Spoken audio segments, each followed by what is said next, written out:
അല്ല, ഡ്രൈവിംഗ് സ്കൂളുകൾ എന്ന പേരിൽ നമ്മുടെ നാട്ടിലൊക്കെ പരസ്യമായി ബോർഡുകൾ വെച്ച് പ്രവർത്തിക്കുന്ന ഡ്രൈവിംഗ് സ്കൂളുകൾ ഇഷ്ടംപോലെ ഉണ്ടല്ലോ. അവർ തന്നെ ആയിരിക്കാം ഈ ഏജൻറ്റുമാരായും പ്രവർത്തിക്കുന്നത്. എന്നാൽ ഒരു സർവീസ് ഒരു ഓഫീസിന് ലഭിക്കാൻ ഒരു ഏജൻ്റ് ഉണ്ടെങ്കിലേ നടക്കുകയുള്ളൂ എന്ന് പറയുന്ന ആ രീതി തീർച്ചയായിട്ടും പുനഃപരിശോധിക്കുകയും വിലയിരുത്തപ്പെടുകയും വേണം. നേരിട്ട് ഇത്തരം കാര്യങ്ങൾക്കൊക്കെ സബ് ആർ ടി ഓഫീസിൽ ബന്ധപ്പെടാനും AMVIമാരെ ബന്ധപ്പെടാനും ജോയിൻ്റ് RT ബന്ധപ്പെടാനും ഒക്കെ കഴിയുന്ന സാഹചര്യങ്ങൾ തീർച്ചയായിട്ടും ഉണ്ടാകണം. അതിന് ഇതിൻ്റെയൊക്കെ വെളിച്ചത്തിൽ പുതിയ പരിഷ്കരണങ്ങൾ ആവശ്യമാണെങ്കിൽ പരിഷ്കരണങ്ങൾ കൊണ്ടുവരണം. ഓൺലൈൻ രജിസ്ട്രേഷനിലൂടെയും അതുപോലെ തന്നെ മറ്റുള്ള പല ഡിപ്പാർട്ട്മെൻറ്റുകളും നടക്കുന്നത് പോലെ ഈ ഡിപ്പാർട്ട്മെൻറ്റിലും ഇതുപോലെ ഏതൊക്കെ ഡിപ്പാർട്ട്മെൻറ്റുകളിൽ ഏജൻറ്റുമാർ വഴി മാത്രമേ കാര്യങ്ങൾ നടക്കൂ എന്നുള്ള ആരോപണങ്ങളുണ്ടോ അതൊക്കെയും പുനഃപരിശോധിക്കുകയും വേണം. മലപ്പുറം കീഴ്ശ്ശേരി മുണ്ടമ്പറമ്പിൽ കഴിഞ്ഞ ദിവസം ഇന്നലെയാണ് ഒരു ഓട്ടോ ഡ്രൈവർ ആത്മഹത്യ ചെയ്യുന്നൊരു സാഹചര്യം ഉണ്ടായത്. കൊണ്ടോട്ടി സബ് RT ഓഫീസിലെ ഉദ്യോഗസ്ഥർക്കെതിരെ തൻ്റെ മരണത്തിന് ഉത്തരവാദികൾ അവരാണെന്ന് ആരോപിച്ചുകൊണ്ട് അതിനെതിരെ ഫേസ്ബുക്കിൽ പോസ്റ്റ് ഇട്ടാണ് അദ്ദേഹം മരിക്കുന്നത്. അതിനുശേഷം അത് വലിയ തരത്തിൽ ചർച്ചയാവുകയും വലിയ പ്രതിഷേധങ്ങൾ ഉയരുന്ന ഒരു സാഹചര്യമുണ്ട്. ഇദ്ദേഹത്തിൻ്റെ വാഹനത്തിന് ഫിറ്റ്നസ് നൽകാത്ത ഉദ്യോഗസ്ഥർക്കെതിരെ നടപടി വേണമെന്നുള്ള ആവശ്യമൊക്കെ വ്യാപകമായിട്ട് ഉയരുകയാണ്. അദ്ദേഹത്തിൻ്റെ ഫേസ്ബുക്ക് പോസ്റ്റ് നമ്മളെല്ലാവരും ശ്രദ്ധിച്ചതാണ്. ഈ ഘട്ടത്തിൽ ഇപ്പോൾ കൊണ്ടോട്ടി MLA TP അഷ്റഫ് അലി നമ്മോടൊപ്പം മീഡിയയോടൊപ്പം ചേരുകയാണ്. അദ്ദേഹത്തിൻ്റെ ഫേസ്ബുക്ക് പോസ്റ്റ് നമ്മൾ പരിശോധിക്കുമ്പോൾ താഴേക്ക് നിരന്തരമായി ഈ കാര്യത്തെക്കുറിച്ച് അദ്ദേഹം പരാമർശിക്കുന്നുണ്ട്. അതിലൊക്കെ ഒരു പരിധിവരെ വസ്തുതകളായിട്ട് നമുക്ക് തോന്നുന്നുമുണ്ട്. ഇത് ഉദ്യോഗസ്ഥരുടെ ഭാഗത്തു നിന്നൊരു അലംഭാവം ഉണ്ടായെന്നല്ലേ തോന്നുന്നത്? ആ വിഷയത്തെ സംബന്ധിച്ച് ഗൗരവമായ അന്വേഷണം നടക്കുകയാണ്. സർക്കാർ വളരെ ഗൗരവമായി തന്നെ ഈ വിഷയത്തെ എടുത്തിട്ടുണ്ട്. ഇന്ന് ബഹുമാനപ്പെട്ട മുഖ്യമന്ത്രി ആ കുടുംബത്തെ ഫോണിൽ വെച്ച് സംസാരിച്ചിട്ടുണ്ട്. പ്രത്യേക ധനസഹായം പ്രഖ്യാപിച്ചിട്ടുണ്ട്. മാത്രമല്ല, ഇന്നലെ തന്നെ ബഹുമാനപ്പെട്ട ഗതാഗത വകുപ്പ് മന്ത്രി, ഗതാഗത വകുപ്പ് സെക്രട്ടറി TV അനുപമ IAS പ്രത്യേക അന്വേഷണ ചുമതല ഏൽപ്പിച്ചിട്ടുണ്ട്.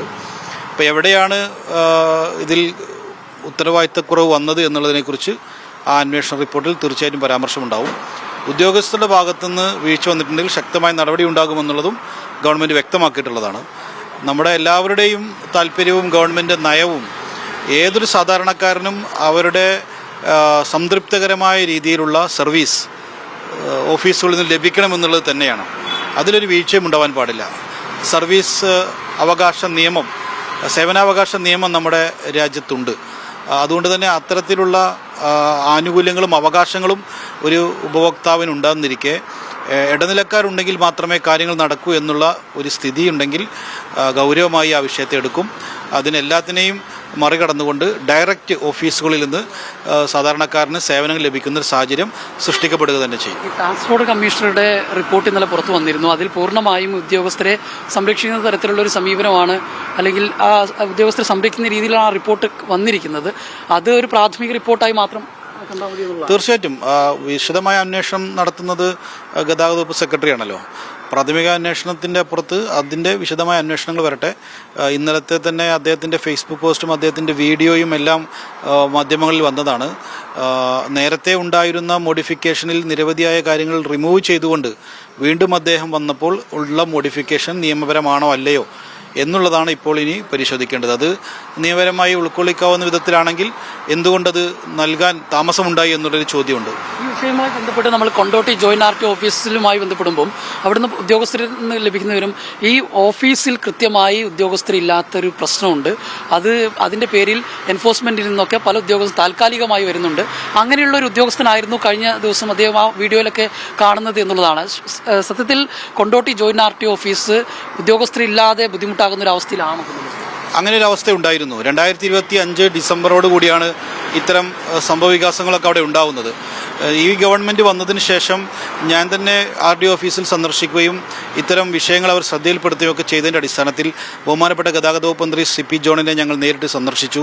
ഈ വിഷയം അവരുടെ ശ്രദ്ധയിൽപ്പെടുത്തി പുതിയ AMVIമാരെയും അതുപോലെ തന്നെ മറ്റു ഉദ്യോഗസ്ഥരെയും ഒക്കെ ഈ ഓഫീസിലേക്ക് ഇപ്പോൾ അനുവദിച്ചിട്ടുണ്ട്. അപ്പോൾ നേരത്തെ ഉള്ള അത്ര പ്രതിസന്ധി ഇപ്പോഴില്ല. എങ്കിലും ഷോർട്ടേജുകളുണ്ട്, ക്ലർക്കുമാരുടെ കുറവുകളും മറ്റും കുറവുകളുണ്ട്. ആ കുറവുകളൊക്കെയും പരിഹരിച്ചുകൊണ്ടുള്ള ഒരു നടപടികളിലേക്ക് സർക്കാർ പോകുന്ന പക്ഷം എല്ലാവർക്കും വേഗത്തിൽ സർവീസുകൾ ലഭ്യമാകും. നേരത്തെ ഉള്ള ഒരു സാഹചര്യം എന്ന് പറയുന്നത് ഇവിടെ ഒരു MVI മാത്രം ഉണ്ടാകുന്ന സാഹചര്യമായിരുന്നു ഉണ്ടായിരുന്നത്. അപ്പോൾ ആളുകൾക്ക് അപേക്ഷകൾ കൂടുകയും ജില്ലക്ക് പുറത്തുള്ള MVA ഓഫീസിൽ ജോയിൻ്റ് RTO ഓഫീസുകളിലേക്ക് ലൈസൻസിനും മറ്റും പോകുന്ന സാഹചര്യം, അതുപോലെ തന്നെ സ്റ്റേറ്റിന് പുറത്തേക്ക് പോകുന്ന സാഹചര്യങ്ങളൊക്കെ ഉണ്ടായിരുന്നു. ഇത് ഞാൻ നിയമസഭയിൽ സൂചിപ്പിച്ചതാണ്, മന്ത്രിയെ നേരിട്ട് കണ്ട് സൂചിപ്പിച്ചത്. അതിൻ്റെയൊക്കെ അടിസ്ഥാനത്തിലാണ് 2 MVAമാരെ കൊണ്ടോട്ടിയിലേക്ക് പോസ്റ്റ് ചെയ്തിട്ടുള്ളത്. ഇനിയും ക്ലർക്കുമാരുടെ കുറവുകളുണ്ട്, അതും ഉടൻ പരിഹരിക്കുമെന്നുള്ളതാണ് ട്രാൻസ്പോർട്ട് കമ്മീഷനും അതുപോലെ തന്നെ മന്ത്രിയും ഒക്കെ നമുക്ക് നൽകിയിട്ടുള്ള ഉറപ്പുകൾ. ഇന്നലെ ഇപ്പം കീഴ്ശ്ശേരി അങ്ങാടിയിൽ നിന്നൊക്കെ ഓട്ടോ ഡ്രൈവർമാർ ഉൾപ്പെടെയുള്ളവരൊക്കെ പറയുന്നത് കൊണ്ടോട്ടി സബ് RTO ഓഫീസിൽ ഏജന്റുമാരില്ലാതെ പോയാൽ ഒരു പരിഗണനയും കിട്ടുന്നില്ല എന്നുള്ളതാണ്. ഏജന്റുമാർക്ക് പൈസ കൊടുത്ത് മുന്നോട്ട് പോയാൽ കാര്യങ്ങൾ നടക്കും എന്നുള്ളതാണ്. ചുരുക്കം ചില ഉദ്യോഗസ്ഥർ അങ്ങനെ ഉണ്ട് എന്നുള്ളതാണ്, എല്ലാവരും എന്നല്ല, എന്നാലും അങ്ങനെ തന്നെയാണ് അവിടെ പ്രവർത്തിക്കുന്നത് എന്നുള്ളതാണ്. MLAയുടെ ശ്രദ്ധയിൽ ഇക്കാര്യം പെട്ടിരുന്നു. ഇതിനെന്ത് നടപടി നമുക്ക് എടുത്ത് മുന്നോട്ട് പോകാൻ കഴിയുന്നുള്ളതാണ്. അല്ല, ഡ്രൈവിംഗ് സ്കൂളുകൾ എന്ന പേരിൽ നമ്മുടെ നാട്ടിലൊക്കെ പരസ്യമായി ബോർഡുകൾ വെച്ച് പ്രവർത്തിക്കുന്ന ഡ്രൈവിംഗ് സ്കൂളുകൾ ഇഷ്ടംപോലെ ഉണ്ടല്ലോ. അവർ തന്നെ ആയിരിക്കാം ഈ ഏജന്റുമാരായും പ്രവർത്തിക്കുന്നത്. എന്നാൽ ഒരു സർവീസ് ഒരു ഓഫീസിന് ലഭിക്കാൻ ഒരു ഏജന്റ് ഉണ്ടെങ്കിൽ നടക്കുകയുള്ളൂ എന്ന് പറയുന്ന ആ രീതി തീർച്ചയായിട്ടും പുനഃപരിശോധിക്കുകയും വിലയിരുത്തപ്പെടുകയും വേണം. നേരിട്ട് ഇത്തരം കാര്യങ്ങൾക്കൊക്കെ സബ് RTO ഓഫീസിൽ ബന്ധപ്പെടാനും MVAമാരെ ബന്ധപ്പെടാനും ജോയിൻ്റ് RTO ബന്ധപ്പെടാനും ഒക്കെ കഴിയുന്ന സാഹചര്യങ്ങൾ തീർച്ചയായിട്ടും ഉണ്ടാകണം. അതിന് ഇതിൻ്റെയൊക്കെ വെളിച്ചത്തിൽ പുതിയ പരിഷ്കരണങ്ങൾ ആവശ്യമാണെങ്കിൽ പരിഷ്കരണങ്ങൾ കൊണ്ടുവരണം. ഓൺലൈൻ രജിസ്ട്രേഷനിലൂടെയും അതുപോലെ തന്നെ മറ്റുള്ള പല ഡിപ്പാർട്ട്മെൻറ്റുകളും നടക്കുന്നത് പോലെ ഈ ഡിപ്പാർട്ട്മെൻറ്റിലും ഇതുപോലെ ഏതൊക്കെ ഡിപ്പാർട്ട്മെൻറ്റുകളിൽ ഏജന്റുമാർ വഴി മാത്രമേ കാര്യങ്ങൾ നടക്കൂ എന്നുള്ള ആരോപണങ്ങളുണ്ടോ അതൊക്കെയും പുനഃപരിശോധിക്കുകയും വേണം. സുതാര്യമായ സർവീസ് തീർച്ചയായിട്ടും ജനങ്ങൾക്ക് ലഭിക്കണം. അതിൽ യാതൊരുവിധ വിട്ടുവീഴ്ചയും ഉണ്ടാകാൻ പാടില്ല. ഇതിലിപ്പം കുറ്റക്കാരായ ഉദ്യോഗസ്ഥരുണ്ടെങ്കിൽ അവർക്കെതിരെ കർശനമായ നടപടിയെടുത്ത് മുന്നോട്ട് പോകണമെന്ന് തന്നെയാണ്. തീർച്ചയായിട്ടും കർശനമായ നടപടിയെടുത്ത് മുന്നോട്ട് പോകണം. അത് ബഹുമാനപ്പെട്ട ഗതാഗത വകുപ്പ് മന്ത്രിയും വ്യക്തമാക്കിയിട്ടുള്ളതാണ്. അതുകൊണ്ട് തന്നെ ഗതാഗത വകുപ്പ് സെക്രട്ടറിയുടെ റിപ്പോർട്ട് വളരെ പ്രധാനപ്പെട്ട ഒന്നാണ്. തീർച്ചയായിട്ടും അത് തന്നെയാണ് MLA പറയുന്നത്. ഗതാഗത വകുപ്പ് സെക്രട്ടറിയുടെ റിപ്പോർട്ട് കൂടി വരാനുണ്ട്. അതിനുശേഷം ഇതിനകത്ത് കുറ്റക്കാരായിട്ടുള്ള ആരാണോ ഉള്ളത് അവർക്കെതിരെ ശക്തമായ നടപടി സ്വീകരിച്ചു പോകണം എന്നുള്ളത് തന്നെ അദ്ദേഹം പറയുന്നു. അതോടൊപ്പം തന്നെ ഇത്തരത്തിലുള്ള ഏജന്റുമാർ പ്രവർത്തിക്കുന്ന കാര്യങ്ങളിലൊക്കെ തന്നെ അതിലെല്ലാം തന്നെ ഒരു മാറ്റം വരേണ്ടതുണ്ട്. അതിന് കൃത്യമായ മാറ്റങ്ങൾ അനിവാര്യമാണെന്ന കാര്യം കൂടി MLA പറഞ്ഞു വെക്കുകയാണ്. മലപ്പുറത്തുനിന്ന് ജംഷീർ കുടുങ്ങി, മീഡിയ 1.